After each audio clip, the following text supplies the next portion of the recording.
सभी बच्चों को नमस्कार। मेरा नाम है जगदीश सोलंकी और आप देख रहे हो physics bye Jagdish Solanki YouTube channel. इस चैनल में आप सभी का स्वागत है। आज हम जो है अन्योन्य प्रेरकत्व या अन्योन्य प्रेरण गुणांक, इसको म्यूचुअल इंडक्शंस बोलते हैं, इसके बारे में जानकारी प्राप्त करेंगे। क्या होता है, इसकी परिभाषा लिखेंगे, इसका मात्रक और इसकी डायमेंशन भी वहाँ भी हम लिखेंगे। तो अन्योन्य प्रेरण पढ़ा हुआ हमने। अन्योन्य प्रेरकत्व अलग होता है और अन्योन्य प्रेरण अलग होता है। पिछले वीडियो हमने अन्योन्य प्रेरण पढ़ा था, म्यूचुअल इंडक्शन पढ़ा था और ये म्यूचुअल इंडक्टेंस है। अन्योन्य प्रेरण किसको कहते हैं? जब किसी कुंडली से बद्ध चुंबकीय फ्लक्स मान में परिवर्तन करते हैं, इस कुंडली मेरी धारा को कम ज्यादा करते हैं, फ्लक्स मान में परिवर्तन करते हैं, तो द्वितीय कुंडली में चुंबकीय फ्लक्स मान में परिवर्तन हो जाता है, तो उसमें प्रेरित धारा उत्पन्न होती है। उस घटना को हम बोलते हैं अन्योन्य प्रेरण।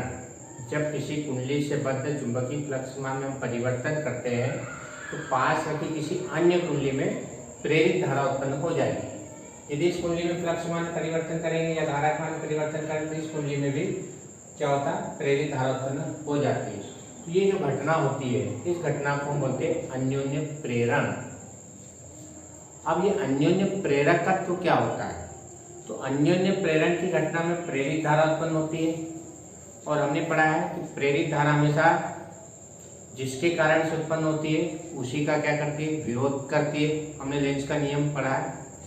तो ये जो प्रेरित धारा उत्पन्न हो रही है, ये दोनों कॉइल के कारण से कितना उसका म्यूचुअल इंडक्शंस होगा, कितना विरोध होगा, कितना उसका रेजिस्टेंस होगा, ये उसका क्या कहलाएगा, अन्योन्य प्रेरकत्व कहलाएगा। अन्योन्य प्रेरकत्व एक कांस्टेंट होता है, नियतांक होता है, ध्यान रखना। और अन्योन्य प्रेरण एक घटना होती है, दोनों चीजें अलग अलग है। अन्योन्य प्रेरण मतलब प्राथमिक कुंडली के मान में यदि परिवर्तन करते हैं या एक कुंडली के मान में परिवर्तन करते हैं तो दूसरी कुंडली में प्रेरित धारा उत्पन्न हो जाती है, इसको हम बोलेंगे अन्योन्य प्रेरण। और अन्योन्य प्रेरकत्व क्या होता है, उसके अपन डेफिनेशन देंगे। तो होता क्या है कि जो फ्लक्स मान में परिवर्तन करते हैं, जो प्रेरित धारा उत्पन्न होती है, वो प्रेरित धारा क्या करती है, जो मुख्य धारा होती है, प्रेरित धारा एक एक्स्ट्रा धारा है जो हम प्रोवाइड करें, उसकी अतिरिक्त धारा उत्पन्न होती है, वो क्या करती है, हमेशा जिसके कारण से उत्पन्न होती है उसी का क्या करती है, विरोध करती है। कितना विरोध करेगी, ये हम एक कांस्टेंट के द्वारा हम देंगे, उसको हम बोलेंगे अन्योन्य प्रेरकत्व, जिसको हम दोनों कुंडलियों का अन्योन्य प्रेरकत्व कहते हैं। दोनों कुंडलियों के द्वारा कितना उस जो धारा उत्पन्न हो रही है, प्रेरित धारा, वो मुख्य धारा का कितना विरोध करती है जो हम प्रोवाइड करते हैं, उसके मान में यदि परिवर्तन करेंगे तो द्वितीय कुंडली में प्रेरित धारा उत्पन्न होती है, वो प्रेरित धारा जो मुख्य धारा प्रोवाइड कर रहे हैं उसका कितना विरोध करेगी, ये गुण उसका क्या कहलाएगा, अन्योन्य प्रेरकत्व कहलाता है।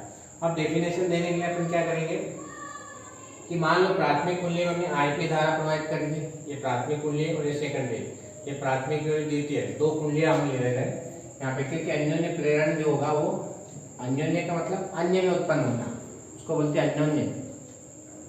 स्व का मतलब स्वयं में, एक ही कुंडली होती है, जो पिछले वीडियो हमने पढ़ा है।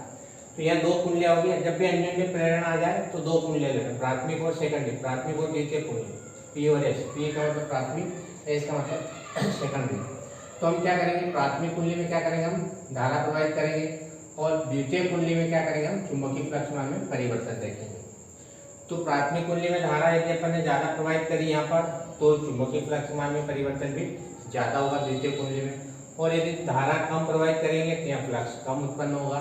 तो यानी कहने का मतलब क्या हुआ कि धारा का मान बढ़ाएंगे तो फ्लक्स मान भी बढ़ेगा, यानी फ्लक्स धारा के क्या होगा, वो डायरेक्टली प्रोपोर्शनल होगा, अनुक्रमानुपाती होता है।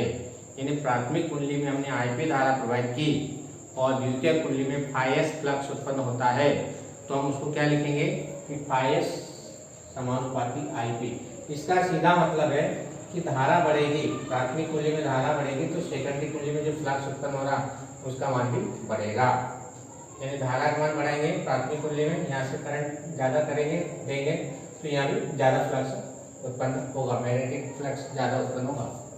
तो जब ये समानुपाती हटा के बराबर लगाया जाता है तो कांस्टेंट लगाएंगे एम, इस एम को ही इन दोनों कुंडलियों का क्या बोलेंगे हम, अन्योन्य प्रेरकत्व या अन्योन्य प्रेरण गुणांक कहते हैं।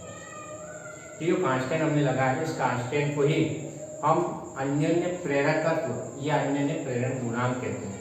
तो कैपिटल एम अन्योन्य प्रेरकत्व और अन्योन्य प्रेरण एक घटना होगी, ध्यान रखना, दोनों चीजें अलग अलग। बच्चे बहुत कंफ्यूजन होते हैं, अन्योन्य प्रेरण अन्योन्य प्रेरकत्व पूछते हैं तो वो अन्योन्य प्रेरण की परिभाषा लिखाते हैं। दोनों चीजें, दोनों परिभाषा अलग अलग है। अब हम कैपिटल एम की परिभाषा देखेंगे क्या होता है। कि जो कैपिटल एम होता है किस किस कारकों पर निर्भर करेगा, ध्यान रखना। ये दोनों कुंडलियों में जो फेरों की जो संख्या होगी, ये फेरे ले रखे इस पे डिपेंड करेगी। टर्न्स जो हमने बना रखे, ये घेरे हमने बना रखे, इस पे डिपेंड करेगी। साथ में जो द्वितीय कुंडली का जो क्षेत्रफल होगा उस पर भी डिपेंड करेगी। इसका डेरिवेशन अपन देखेंगे नेक्स्ट वीडियो में। उसमें हम देखेंगे कि अन्योन्य प्रेरक तो कौन कौन से कारकों पर निर्भर करता है। तो एक चीज तो ये फेरों की संख्या, दूसरा इसका क्षेत्रफल और तीसरा इसके बीच में जो माध्यम रखा जाता है उस पर भी ये निर्भर करेगा। अब इसकी डेफिनेशन कैसे देंगे, जैसे हमने स्व प्रेरकत्व की परिभाषा दी थी उसी प्रकार से अन्योन्य प्रेरकत्व की परिभाषा देंगे। यदि IP = 1, यदि IP का मान यदि 1 रख देते हम, कहने का मतलब IP = 1 का मतलब क्या हुआ, P का मतलब प्राथमिक कुंडली, I का मतलब धारा, प्राथमिक कुंडली में प्रवाहित धारा कितनी हो, एकांक हो। प्राथमिक IP = 1 का मतलब क्या हुआ, प्राथमिक कुंडली में प्रवाहित धारा कितनी हो, एकांक हो। तब IS = M, यानी द्वितीय कुंडली में, S का मतलब द्वितीय, I का मतलब चुंबकीय फ्लक्स, तब द्वितीय कुंडली में उत्पन्न चुंबकीय फ्लक्स को M कहते हैं। M मतलब अन्योन्य प्रेरकत्व कहते हैं। यानी प्राथमिक कुंडली में धारा एकांक प्रवाहित हो तो द्वितीय कुंडली में उत्पन्न चुंबकीय फ्लक्स को हम अन्योन्य प्रेरकत्व कहते हैं।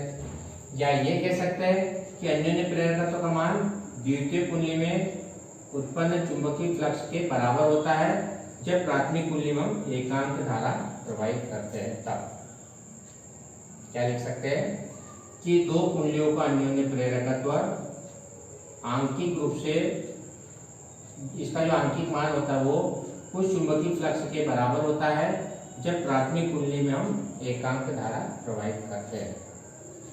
तो ये हमारे पास एक डेफिनेशन यह हो जाएगी कि यदि प्राथमिक कुंडली में एकांक धारा प्रवाहित करते हैं तो द्वितीय कुंडली में उत्पन्न चुंबकीय फ्लक्स का मान होता है वो अन्योन्य प्रेरकत्व के बराबर होता है, तो उसी को हम अन्योन्य प्रेरकत्व कहते हैं।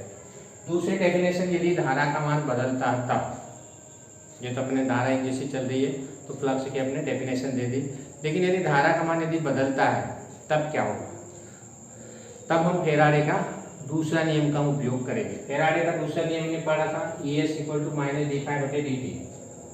ये द्वितीय कुंडली में प्रेरित विद्युत वाहक फ्लक्स द्वितीय में उत्पन्न हो रहा है, इसलिए प्रेरित विद्युत वाहक बल में कौन सी कुंडली में देखेंगे, हम द्वितीय कुंडली में देखेंगे।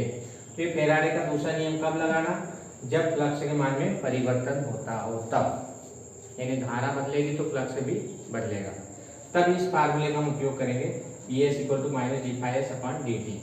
अब ϕs की जगह अपन MIP लिख सकते हैं, ϕs = MIP। तो इस ϕs की जगह हम MIP लिख देंगे, ये मान वैल्यू यहाँ पुट कर देना ϕs की जगह, इस ϕs को हटा के MIP लिख दो। अब M कांस्टेंट है, बाहर ले लो, M को बाहर ले लिया, dI/dt ES = अब यदि यहाँ पर dI/dt dIP/dt = 1, जैसे हमने सेल्फ इंडक्शन की डेफिनेशन देते समय भी 1 माना था इसको, यानी प्राथमिक कुंडली में धारा परिवर्तन की दर कितनी हो, एकांक हो। dIP/dt का मतलब क्या हुआ, d/dt धारा परिवर्तन की दर, जब भी d/dt आ जाए तो परिवर्तन की दर, और IP का मतलब प्राथमिक कुंडली में प्रवाहित धारा, प्राथमिक कुंडली में प्रवाहित धारा परिवर्तन की दर कितनी हो, एकांक हो। प्राथमिक कुंडली में प्रवाहित धारा या प्राथमिक कुंडली में धारा परिवर्तन की दर कितनी हो, एकांक हो, तो द्वितीय कुंडली में उत्पन्न चुंबकीय फ्लक्स को हम क्या कहेंगे, द्वितीय कुंडली में उत्पन्न प्रेरित विद्युत वाहक बल को हम अन्योन्य प्रेरकत्व कहते हैं। अन्योन्य प्रेरकत्व किसको कहेंगे कि यदि प्राथमिक कुंडली में धारा परिवर्तन की दर एकांक हो तो द्वितीय कुंडली में उत्पन्न E क्या है, प्रेरित विद्युत वाहक बल, इंड्यूस्ड EMF, तो सेकेंडरी कॉइल में जो इंड्यूस्ड EMF पैदा होगा, उत्पन्न होगा, प्रोड्यूस होगा, उसी को हम अन्योन्य प्रेरकत्व कहते हैं। प्राथमिक कुंडली में यदि धारा परिवर्तन की दर एकांक हो प्राथमिक कुंडली में धारा परिवर्तन की दर एकांक हो तब द्वितीय कुंडली, एस का मतलब द्वितीय कुंडली में उत्पन्न प्रेरित विद्युत वाहक बल को हम अन्योन्य प्रेरकत्व कहते हैं। या ऐसा भी कह सकते हैं कि दो कुंडलियों का अन्योन्य प्रेरकत्व का आंकिक मान उस प्रेरित विद्युत वाहक बल के बराबर होता है। कौन से प्रेरित विद्युत वाहक बल? द्वितीय कुंडली में उत्पन्न प्रेरित विद्युत वाहक बल के बराबर होता है। क्या होता है? दो कुंडलियों का अन्योन्य प्रेरकत्व का आंकिक मान द्वितीय कुंडली में उत्पन्न प्रेरित विद्युत वाहक बल के बराबर होता है। कब? जब प्राथमिक कुंडली में धारा परिवर्तन की दर एकांक हो। तो इस तरह से ये दोनों डेफिनेशन अपने को मालूम होना चाहिए। और इसका मात्रक भी जो होता है, जैसे स्व प्रेरकत्व मात्रक हेनरी होता है, उसी प्रकार से अन्योन्य प्रेरकत्व का मात्रक भी हेनरी ही होगा। इसकी डायमेंशन निकाल सकते, विमा हम निकाल सकते हैं। फार्मूला ये E S = m dIp/dt। यहाँ से क्या करना है? m का मान निकालना, dt का मल्टीप्लाई इधर कर देना, dt का गुणा इधर कर देना, तो ES × dt ये नीचे आ जाएगा dIp। ES क्या है? विद्युत वाहक बल, इंड्यूस्ड EMF, प्रेरित विद्युत वाहक बल। और विद्युत वाहक बल मतलब वोल्टेज, और वोल्टेज का सूत्र होता है W/Q। जब भी EMF आ जाए तो W/Q लिखना, या वोल्टेज तो W/Q, इस E की जगह W/Q लिख देंगे, dt को ऐसे लिखना और dIp को भी ऐसे लिखेंगे। W क्या? वर्क है, वर्क की विमा अपने को पता होना चाहिए, कार्य की विमा mL²T-2, mL²T-2। dt टाइम है, टाइम की विमा अपने को पता है T। Q क्या है? चार्ज, आवेश, आवेश की विमा AT। और IP क्या है? धारा, करंट, करंट की विमा A। तो इसको यदि हम सॉल्व करते हैं तो m कैसे आ जाएगा?